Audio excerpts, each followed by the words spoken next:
আসসালামু আলাইকুম আমার প্রিয় আপুরা ভাইয়ারা সবাই কেমন আছেন? আল্লাহর রহমতে অনেক ভালো আছেন। সকালবেলা একটু ছাদে আসলাম। ভাল লাগতেছে না, বাসার মধ্যে অনেক গরম লাগতেছে, তাই একটু ছাদে উঠলাম। ছাদে আসলে তারপরে একটু বাতাস লাগে, বাসার মধ্যে একটু বান বাতাস কোনো কিছুই লাগে না, এত গরম লাগে আর এত অস্থির লাগে। তার মধ্যে গরমের মধ্যে মাথা ব্যথা, একদম ভাল লাগতেছে না। গরমকালেও সমস্যা, যাদের মাথা ব্যথার সমস্যা আছে তাদের গরমকালেও সমস্যা, শীতকালেও সমস্যা। গরম বেশি পড়লেও মাথা ব্যথা থাকে, তার মধ্যে শীত বেশি লাগলো মাথা ব্যথা থাকে। মাথা ব্যথার জন্য কোনো কিছুই ভাল লাগতেছে না, অস্থির অস্থির লাগে। বাসার মধ্যে আসি দেখি বাজার নিয়ে আসলো। বাজার আমাদের গেটের সামনে থেকে নিয়ে আসছে, আমাদের বাজারে যাইতে হয় না। গেটের সামনে সবজি, মাছ, মাংস সব কিছু পাওয়া যায়। আমাদের এত বেশি দূরে যাইতে হয় না, এদিক দিয়ে অনেক শান্তি আছে। বাজার নিয়ে মেহমান অতিথি আসলেও কোনো কষ্ট হয় না, বাজারে বা দূরে কোথাও যাইতে হয় না, আমাদের বাসার সামনে থেকে সব কিছু কিনতে পারি। এখানে সবজি বাজার নিয়ে আসছে, মাছ মাংস আছে ফ্রিজের মধ্যে, মাছ মাংস লাগবে না, শুধু সবজি আনছে, শাক আনছে, পালং শাক, পালং শাক না পুঁই শাক, লাল শাক, তারপরে হলো কাঁকরোল, তারপরে সচিন্দা, করলা, দুন্দুল, এগুলো আর এখানে আমি আজকে রান্না করব লাল শাক, কাঁকরোল আর হইলো করল্লাটা এত বড়, করল্লাটা অনেক বড়, একটা নিচি করল্লা। আর এখানে এখন সবাই ঘুম থেকে উঠছে, এখন সবাইকে নাস্তাটা দিয়ে দিব। আমি সবজি কাটতেছি, এরপর আমার হাজব্যান্ড বলতেছে যে তুমি কি নাস্তা রেডি করো নাই, আজকে আজকে দেখি আমাদেরকে নাস্তা দেওয়া নাই। পরে আমি বলতেছি তোমরা তো ঘুম থেকে ওঠো নাই, এই জন্য আমি রুটি তৈরি করে রাখছি, ডিমও পেঁয়াজ কাঁচামরিচ দিয়ে গুলে রাখছি, তোমরা উঠলে ডিম ভাজি করে দিব, সেজন্য আর ডিম ভাজি করি নাই। পরে বলতেছে আচ্ছা ঠিক আছে আমাদেরকে নাস্তাটা দিয়ে দাও। হাজব্যান্ড আর শাশুড়িকে নাস্তাটা দিয়ে দিলাম, এরা নাস্তা খাইতেছে আর আমি এই ফাঁকে দিয়ে সবজিগুলা কাটি, তারপরে রান্না বসাই দিলাম। এখানে বড় একটা মাছের মাথা ছিল ফ্রিজের মধ্যে, মাথাটা খাওয়া হইতেছে না, আজকে এই বড় মাছের মাথাটা দিয়ে লাল শাক দিয়ে রান্না করব। মাছের মাথাটা ভাইঙ্গা দিব আর এখন ভালো করে কষাই নিতেছি।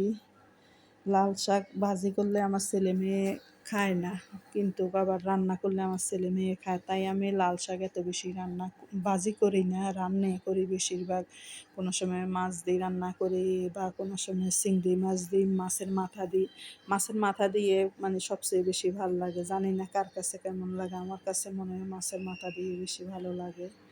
আর এখানে কাঁকরোল রান্না করতেছি, কাঁকরোল রান্না করব রুই মাছ দিয়ে। আজকে মাংস রান্না করব না, এক জায়গায় যাব, সেজন্য মাংস রান্না করব না, শুধু সবজি রান্না করতেছি।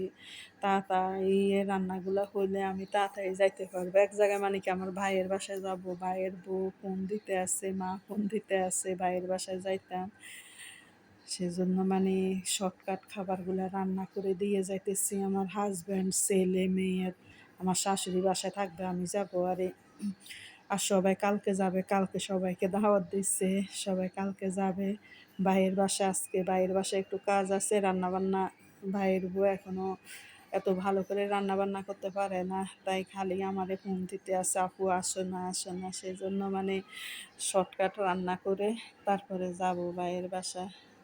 আর এখান দিয়ে আমি আস্তে আস্তে সব কাজকর্ম গোছগাছ করে নিতেছি। আর এখানে এখন একটু নাস্তা খাবো, আমি নাস্তা খাই নাই, সবাই খাইছে নাস্তা, শুধু আমি খাই নাই। রান্নাঘরে রান্না রান্না শেষ করে তারপরে নাস্তা খাইতে আসলাম। আর রান্নাঘরের মধ্যে এত গরম, বলার মতন না, রান্নাঘরে মনে ঢুকলে আমার নিঃশ্বাস আটকে যায়।